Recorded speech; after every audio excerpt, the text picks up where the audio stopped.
কিয়ামতের আগে মারে ভুলে যাবে, মাকে ভুলে গিয়ে স্ত্রীর পেছনে পেছনে দৌড়াবে। আল্লাহ তাআলা বলছেন, হে নবী, লোকেরা আপনাকে কিয়ামতের ব্যাপারে জিজ্ঞেস করে, আপনি কিয়ামতের ব্যাপারে কি বলবেন? আপনি তো কিছু জানেন না এই ব্যাপারে জানে কে? বিশ্বনবী যখন মক্কার জমিনে কিয়ামতের ব্যাপারে বারবার মক্কার লোকদেরকে সাবধান করতে শুরু করলো যে এই দিন না, আরো দিন, এই দিনটাই দিন নয়, বিশাল একটা জগৎ পড়ে আছে, সেটা শুরু হবে কিয়ামত দিয়ে, সব লন্ডভন্ড হয়ে যাবে। তখন লোকেরা বিশ্বনবীর জিজ্ঞেস করতে শুরু করলো, মুহাম্মদ সাল্লাল্লাহু, এই যে তুমি কিয়ামতের কথা বলো, এটা কবে হবে? يسألونك عن الساعة أيان مرساها فيما أنت من ذكراها إلى ربك منتهاها سبحان الله পড়েন। ও নবী, লোকেরা আপনারা জিজ্ঞেস করে কিয়ামত কবে হবে, কিন্তু কবে হবে এটা আপনি কেমন করে বলবেন? এটা তো আপনি জানেন না, গোটা বিশ্বের কেউ জানে না, জানে একজন, তিনি কে? They are asking about the day of resurrection. People are asking you about Qiyamah.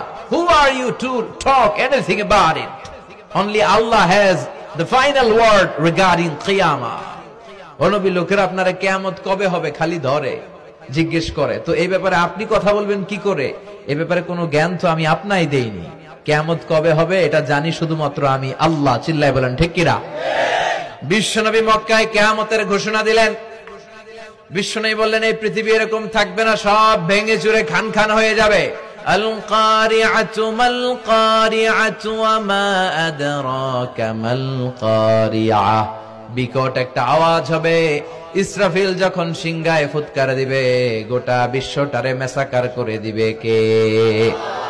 আবার বিশ্বনবী শোনাতে লাগলেন, ইদা জুলজিলাতিল আরদু জিলজালাহা ওয়া আখরাজাতিল আরদু আসকালাহা। বিশ্বনবী বললেন, সেদিন পৃথিবীটা কেঁপে উঠবে, মহা ভূমিকম্প হবে। জমিনের ভেতরে যা আছে, তেলের খনি, গ্যাসের খনি, স্বর্ণের খনি, সবকিছু জমিনটা বমি করে বের করে দিবে। আবার বিশ্বনবী বলতে লাগলেন, ইদা রুজ্জাতিল আরদু রাজ্জান ওয়া বুসাতিল জিবালু বাসসা। সুবহানাল্লাহ পড়েন। জমিনটা কেঁপে উঠবে, পাহাড়গুলো ভেঙে চুরে দুমড়ে মুচড়ে যাবে, গোটা বিশ্বটা কেঁপে উঠবে, সাগরের বুকে দাউ দাউ করে আগুন জ্বলবে। সেই দিনটা হচ্ছে কিয়ামতের দিন। বিশ্বনবীর মুখ থেকে বারবার বারবার বারবার এই কিয়ামত কিয়ামত শুনতে শুনতে কাফেরদের মনের ভিতরে ভয় ঢুকে গেছে।